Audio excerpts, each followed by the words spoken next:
Hey guys, it's Fire here again. Today I'm going to be bringing you the second episode in my laning series, and today I'm going to be featuring Vayne. This isn't really a guide on how to Vayne in lane, but it's going to be giving you a couple of tips and tricks to improve your Vayne play. Now, first thing I want to do is just mention a couple of things. So I had a lot of questions asking me to set up my own YouTube channel and a stream, and I've actually gone and done that both, so I'm going to put the links for both of them in the description below. If you want to go and follow my stream and subscribe to my YouTube, I'll be putting out more videos on there, and I'll also be streaming a bit more once I get back to my place. So the first thing I want to say is that Vayne is probably the most difficult AD carry to actually learn to play because of the mechanical skill involved in playing her. So what I mean by that is she's got one of the shortest attack ranges at 550. Compare that with someone like Caitlyn who has 650 attack range. It means that you need to constantly be closer to the enemy to do damage, and you need to attack, move away, you need to position yourself very well. She has no innate escapes, and you also have to farm very well because she relies on items so heavily. Someone like Graves just needs a couple of items and he can do damage with his Q and his ult, but with Vayne it's all about auto attacking and getting those 3 stacks of silver bolts out. So the best way to actually learn to play Vayne is going to be practicing her over and over again.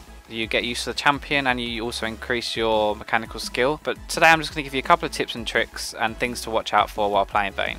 So the first thing I want to talk to you about is laning as Vayne. Now, she's not actually as weak as people make her out to be. Levels 1 to 3 she's actually incredibly strong. Now that's because you have your tumble, which is an auto attack reset plus extra damage. You have your W, which is just silver bolts and applies extra damage upon 3 stacks. And you have your E, which is a stun and extra damage. Now your Q and E can be both used to apply your W. So for instance, if you auto attack and then tumble back straight away and then E her, you will have applied 3 bolts in quick succession, done a huge chunk of damage and not actually taken much in return. So in this clip I'm going to show you actually go 2 for 0 against the Sona Misfortune lane, which is notoriously a strong lane. So Thresh gets a great hook here. I'm going to tumble back to apply my W, and then I'm going to use my E here to finish him off. Now not only does that do a huge ton of damage, but it also procs my W, which is another burst of damage. I'm then going to pop my barrier and we're going to pick up the kill on Sona too. So it's just been aware that the E actually provides a ton of burst, and proccing your silver bolts in lane, especially early, is a huge advantage over other AD carries.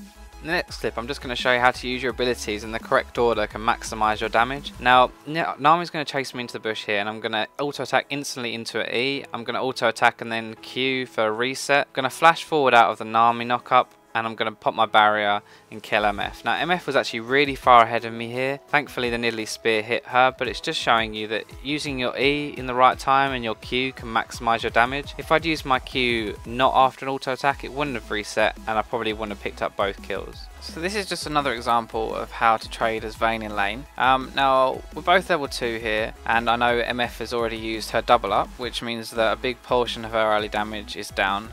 What you can see here I'm just trying to do is walk backwards and attack again as soon as my auto attack is ready. I use my tumble there as an auto attack reset, and you can see actually I came out on top of that trade in spite of MF seemingly being a lot stronger than Vayne. This again is just a very quick example of how to trade in lane as Vayne, and it's just abusing the fact that she can get 2 auto attacks in very quick succession. In this clip I'm going to be showing you how not to team fight. Okay, so basically your job as Vayne, especially as you've got no escapes and you're very squishy, is to stay at the back of the fight, wait for the enemy to use their cooldowns on someone else, and then go in to basically clean up or do as much damage to the closest target as possible. So you see there that I actually took a Z ult to the face, MF ult and Cinder ult, which was extremely bad of me, and I paid the price even though my team won that fight. Right now I'm going to show this again in slow motion. I'm going to tell you exactly what I should have done.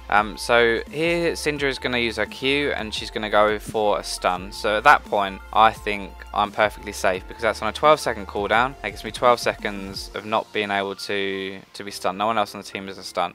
Now unfortunately the biggest mistake I make here is get hit by the Nami ult. So if you see, she actually aims it at the entire team. So what I should have been done is I should have been standing to the right near a Baron, in which case I would have avoided that Nami ult. And I mean, I can outplay Zed, as I'll show you later, but I can't outplay a Cinder ult that does 1000 damage straight to me. There's no dodging it, there's no outplaying it, it's just straight damage. So if I'd waited for that Cinder ult to be put on someone else, then I could have gone in, I'd avoided that huge amount of damage, and I probably would have survived that. So this is just another very quick clip to show why Vayne is such a good jeweler. Now I'm going to slow this down really quickly now because this is the point where I actually win this trade. So I'm going to tumble to the side. As I'm invisible, he misses both of his Qs, as you can see there. I'm then going to E him backwards, and even though it doesn't stun him, it gives me enough time to use my play the Ruin King to slow him, and he's not attacking me at that point, so that's fine. And I then finally Q through him, avoiding the last auto attack that would have killed me, and I managed to pick up the kill. In this clip I'm going to show you how to team fight. Now even though we actually lose the fight, I did everything I could have done